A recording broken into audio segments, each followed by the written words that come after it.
I know I ain't the only Gen Z kid who grew up having a family computer, and every time you get the chance, you try to download all the popular games at the time.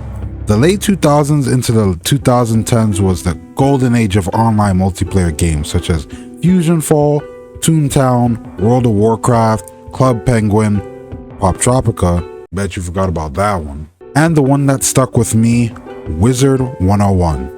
Wizard101 was one of the greats of MMORPG when it came out in 2008. It came out during the time when 3D PC online games were emerging, so KingsIsle decided to hop on the trend with their own fantasy-themed RPG. The style and graphics of the game was actually good for its time, along with a decently developed world and simple card turn-based combat system made the experience very welcoming. As time went on, however, Wizard101's popularity became more enclosed and kept more of a cult following after a few years, which kept it alive and running.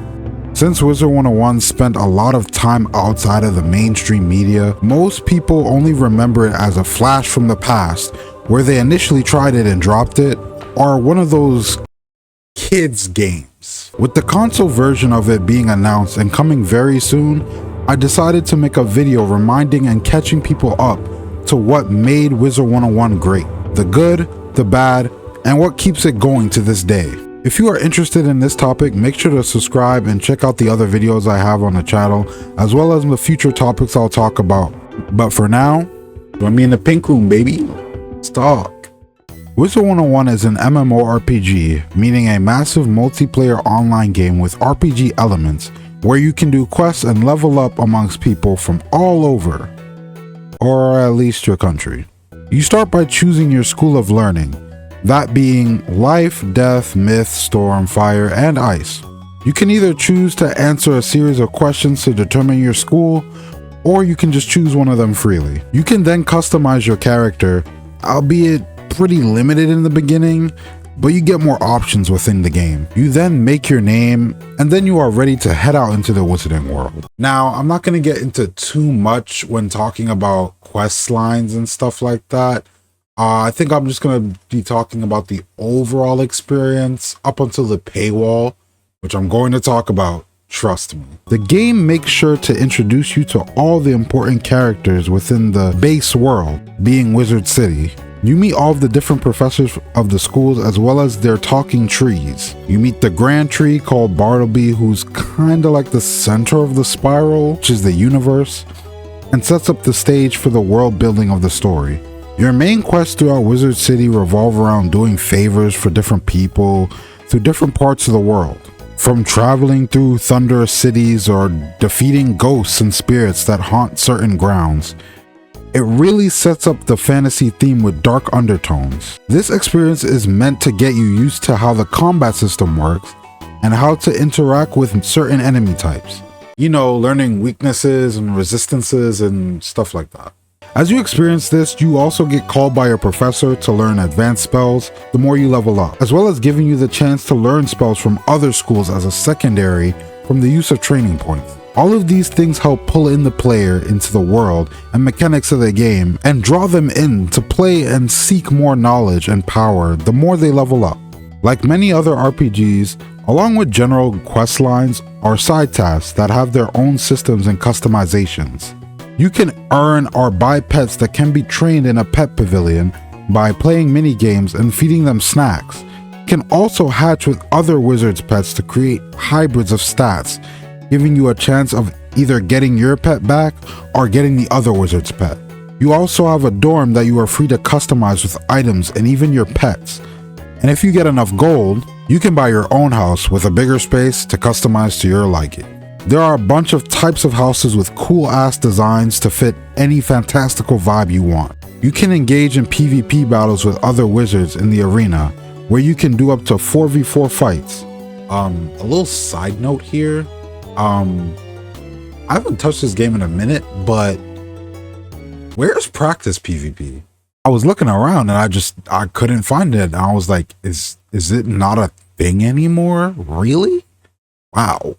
You can learn to garden and plant a variety of different plants that need their own types of soils and require their own unique type of care, and give you different rewards when you take care and harvest them. You can even fish. Like, you can go fishing anywhere. You can even go fishing in your damn house. I ain't even gonna talk about all the many yearly events that come with their own quests and rewards that you can also do. There are so many, but the popular ones are the Christmas and Halloween events. There are so many things to do in the wizarding world that you are introduced to in just the first world that keeps you engaged, even if you don't want to go questing. Alright, so let's talk about the main reason why a lot of people drop this game, and that is the paywall.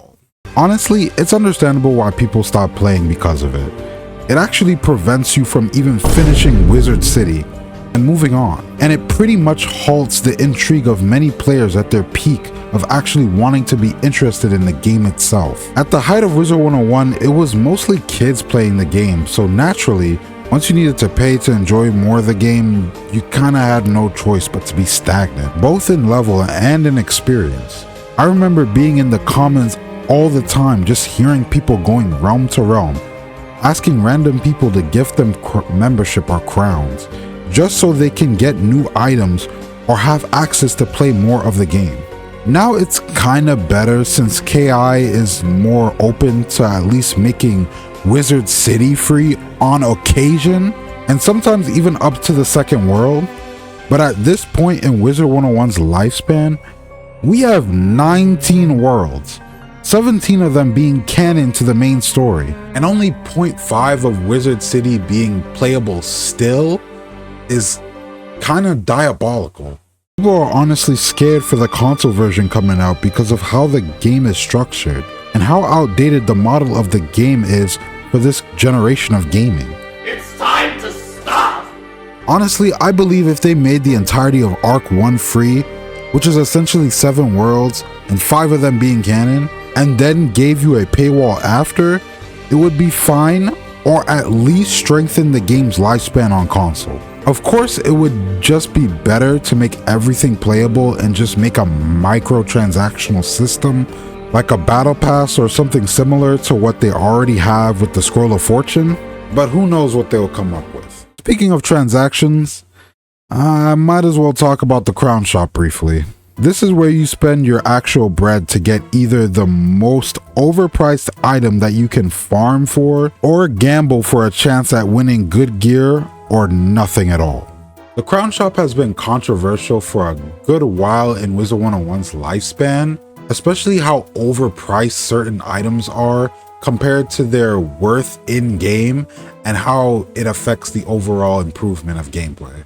I played Wizard101 from 2012 to about 2022, having about 16 wizards spanning across 3 accounts, most who have reached close to or at max level at the time of their creation, unless used for PvP purposes. With that amount of playtime, I'd say I'm pretty qualified to talk the truth about the game. There were many phases in this game throughout my years, from being strictly free to play, farming the top 2 house dungeons at the time, to finally getting membership and beating the game, to getting bored of questing and going full-time ranked PvP.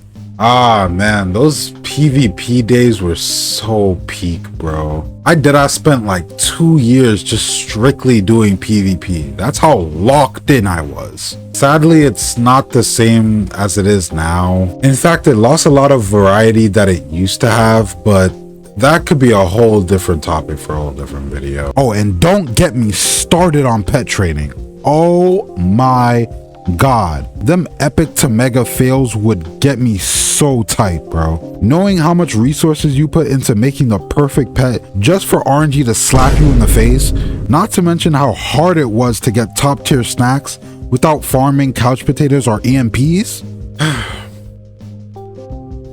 Good times. Wizard101 isn't the old kids game that everyone still thinks it is. When you are able to look closer, there is an intriguing world with memorable characters, environments, and a variety of customization to keep you busy for a long time.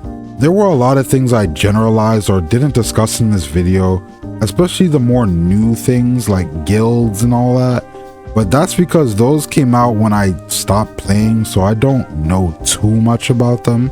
If you were a Wiz head or currently still playing it, let me know why you stopped playing or why you still play to this day. What's your favorite aspect of the game, or what had you hooked? Tell me in the comments below.